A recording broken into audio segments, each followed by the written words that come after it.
Protect your DNA. BioPQQ can promote formation of new mitochondria. Infowarsstore.com. With Rand Paul out of the race, who will oppose things like the militarized police state, like the surveillance state, warrantless searches, or the confiscation of our property without being charged with a crime, civil asset forfeiture, the war on drugs? No, without Rand Paul in, there's not anybody with the Democrats or the Republicans where there's a dime's worth of difference on the issue of individual liberty. However, there still remains a choice when it comes to foreign policy. Donald Trump may be our only hope to stop the Trans-Pacific Partnership and the transatlantic partnerships. That's why the establishment hates him so much. He stands in the way of their global trade deals. And I think it's interesting to look at this story from Politico back at the end of January the 20th. They talk about Trump's 19th century foreign policy. They point out that his views are not as confused as they seem. In fact, they're remarkably consistent, and they have a long history. That's very important. Can we believe that he is going to give us the kind of opposition that we want to the TPP? They say it's easy to poke fun at many of his foreign policy notions, but many of these views would have found favor in pre-World War II, even in some cases in 19th century America. Understand that this article on Politico is written by Thomas Wright, who's with the Brookings Institute. He opposes Donald Trump's foreign policy, and yet he points out how consistent it has been. And I think he does a really good job of laying out its parameters. Here's what he says. In sum, Trump believes that America gets a raw deal from the liberal international order, the New World Order, in other words, that it helped to create and has led since World War II. He has three key arguments that he returns to time and again over the past 30 years. He's deeply unhappy with America's military alliances. He feels the United States is overcommitted around the world. He feels that America is disadvantaged by the global economy, and he's sympathetic to authoritarian strongmen. I would say not sympathetic, but he's not belligerent like these other idiots in the Democrat and Republican Party who want to pick a fight with authoritarian strongmen all over the world. And he points out Trump has been airing such views on U.S. foreign policy for some time. He even spent $100,000 on a full-page ad in the New York Times in 1987 that had a message remarkably similar to what he's saying today. In other words, for 30 years, he's been saying this. 30 years ago, when he wasn't running for president, he paid $100,000 to take out an ad to talk about what he is so passionate about. And this is what he goes on to say. There are particular echoes of Senator Robert Taft, who unsuccessfully ran for the Republican nomination in 1940, 48, and 52, was widely seen as the leader of the conservative wing of the Republican Party. Taft was a staunch isolationist. So to the people who say that Donald Trump isn't a conservative, you could say that his policies of America First are more conservative than the policies that we see from the rest of the GOP. He goes on to say, in a lengthy interview with Playboy magazine in 1990, Trump was asked, what would President Trump's foreign policy be like? And he answered, he would believe very strongly in extreme military strength. He wouldn't trust anyone. He wouldn't trust the Russians. He wouldn't trust our allies. He'd have a huge military arsenal. He'd perfect it, understand it. Part of the problem, he said, is that we're defending some of the wealthiest countries in the world for nothing. We're being laughed at around the world because we defend Japan.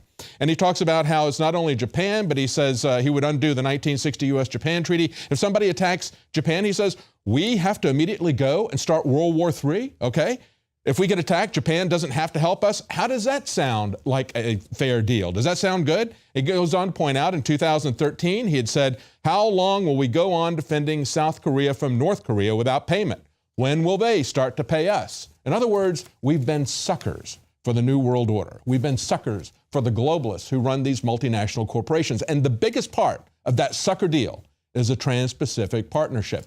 Richard Reeves got up with Donald Trump's policy expert in this area and had this to say in an exclusive interview. Richard Reeves with Infowars.com at the Red Arrow Diner with Steve Miller. What's your position with the Trump campaign again? I'm the senior policy advisor. So as senior policy advisor, what are you really what are the top issues that you're working on? Well, two of the biggest ones are trade and immigration. And that's a lot of what this election comes down to. And of course, Alex Jones and Infowars have been on top of this for a long time, both on the Trans-Pacific Partnership and on the immigration issue and all the different facets of it. So it's really great to be talking with you today. But my short message for your audience would be that if you want to stop the Trans-Pacific Partnership, if you want to close the border, if you want to protect American jobs and wages, then you have to support Donald J. Trump. He's the only person who's been clear and consistent and firm on these issues, and who isn't relying on large special interests and donors. Well, he clearly does appear to be the most serious candidate on that issue, and I'm convinced that he will actually get Mexico to even pay for the wall as well, right? There's no doubt that he will. He's a businessman, and he knows how to get stuff done, and the reality is that we have all the leverage with Mexico. They send billions of dollars home every year in what are called remittances, right? Which is that illegal immigrants make money here and they send it back home. Mexico's economy depends on it. Mexico's economy depends upon us being outsourced, sending our jobs and factories to Mexico. They depend upon tourism for the United States. They depend upon the ability of their workers to cross our border and come to the United States every single day by the thousands. So they have enormous dependency upon the United States. So we have all the leverage and we're not using it. So we could absolutely get them to pay for the border wall. Right, and then add to that the cost of American jobs. Right. Americans don't get the jobs that they should for the pay that they should. Right, and so the flip side of this, of course, is that while Mexico is making all the money off of the outsourced jobs, making money off of the remittance payments from the illegal alien workers, making money off of the guest worker programs and everything else, American workers are losing out.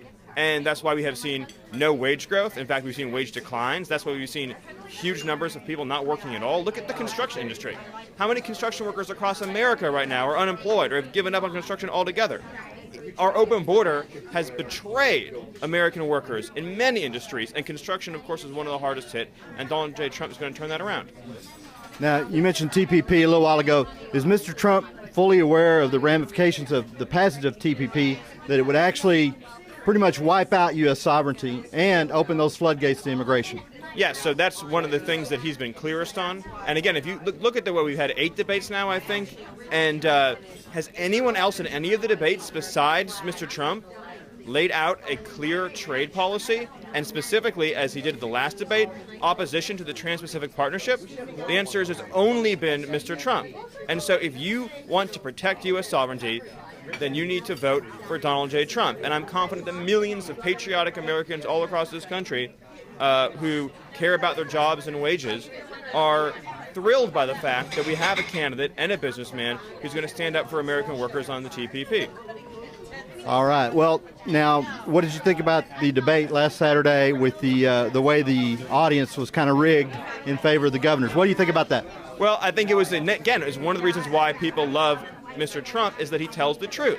He tells the truth. I'm sure all of us have watched these debates and wondered why sometimes the audiences seem to applaud for things that, you would think that your typical blue-collar worker wouldn't applaud for, or to jeer things that you think your typical blue-collar worker wouldn't jeer. There seem to be sort of a mismatch between audience reactions sometimes and how your typical Republican voter earning a working-class wage might react.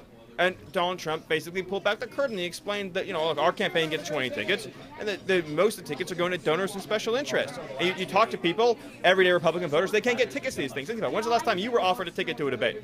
Well, and it's a great thing he called out the audience, because that was actually probably a winning moment in the debate right there. Right, because most Americans aren't large donors. That's the whole point, is Mr. Trump is appealing to, as he will in a general election, people who don't have large check accounts to write checks to politicians. He's appealing to people who go to work every day for a living.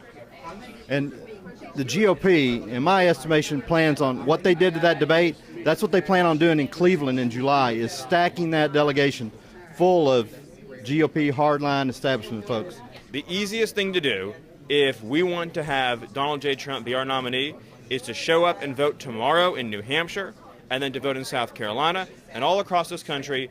And that will guarantee, I assure you, that Donald J. Trump will be the Republican nominee, and millions of people are joining this movement, and is going to truly make America great again.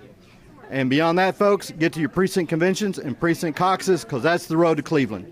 Steve Miller, thank you so much. Thank you. Great to be here. As we saw earlier, Marco Rubio tells us that Obama is deliberately destroying the country, yet he wants to give him authority to push through the Trans-Pacific Partnership. Jeb Bush criticizes Donald Trump for private use of eminent domain, and yet the Bushes have done the same thing here in Texas for a baseball team. That's the hypocrisy that we see in the Republican Party and the Democrat Party. Stay with us. We'll be right back.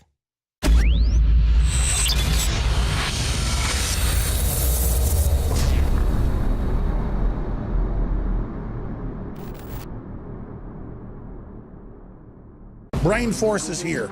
Ladies and gentlemen, I've been on this the last few months. You probably noticed I've been more crazed, more focused, less brain fog, more energy, more special reports, and it's because of Brain Force.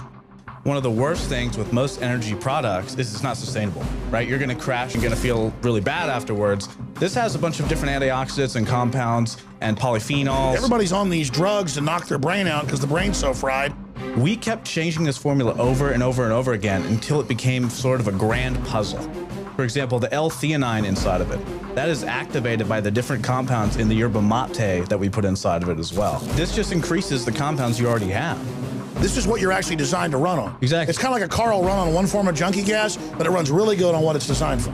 You will find Brain Force, Survival Shield X2, and other game-changing products at InfoWarsLife.com or call 888-253-3139.